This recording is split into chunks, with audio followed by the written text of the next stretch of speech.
நீங்களே யோசிச்சு பாருங்க. சிஎம் ஆகி மக்களுக்கு தேவையான திட்டங்களை தீட்டினா, ஆஃப்டர் ஆல் ஒன்றிய அரசோட ஏஜென்டா நியமிக்கப்பட்ட டெம்பரவரியா இங்க தங்கி இருக்கக்கூடிய ஒரு கவர்னர் அதையெல்லாம் தடுத்து நிறுத்த முடியும் என்றால், மக்கள் போடுகிற ஓட்டுக்கு என்ன மரியாதை? எலெக்ஷன் எதுக்கு நடக்கணும்? ஆளுநர் பதவி என்பது எந்த பயனும் இல்லாத ரப்பர் ஸ்டாம்ப் போஸ்ட். நீங்க கொஞ்சம் யோசிச்சு பாருங்க. உங்க காலேஜ் இருக்கிற இடம் மாநில அரசோடது. உங்க ஆசிரியர்களுக்கு சம்பளம் தர்றது ஸ்டேட் கவர்மெண்ட். மாணவர்களுக்கான உங்களுக்கு எல்லா வசதிகளையும் செஞ்சு தர்றது ஸ்டேட் கவர்மெண்ட்.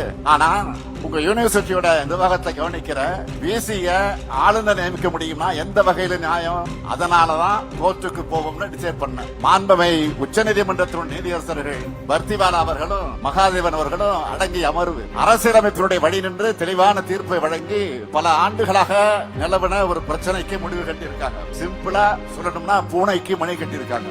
மாணவர்களான உங்களுக்கு தெரியும், உங்களுடைய ப்ராஜெக்ட் சப்மிட் பண்ணுவதற்கு டெட்லைன் கொடுப்பாங்க. அது மாதிரி சட்டமன்றம் பாஸ் பண்ணக்கூடிய சட்டத்தின் மேல ஒரு மாசத்துக்குள்ள ஆளுநர் முடிவெடுக்கணும்னு டெட்லைன் செட் பண்ணிருக்காங்க. அது மட்டும் இல்ல, இந்த தீர்ப்புல என்னென்ன சொல்லி இருக்காங்கன்னா, மசோதாவை நிறுத்தி வைக்கிறதா இருந்தா 3 மாசத்துக்குள்ள அரசுக்கு தெரிவிக்கணும். பிரசிடென்ட்டுக்கு அனுப்புறதா இருந்தா 3 மாசத்துக்குள்ள பண்ணணும்.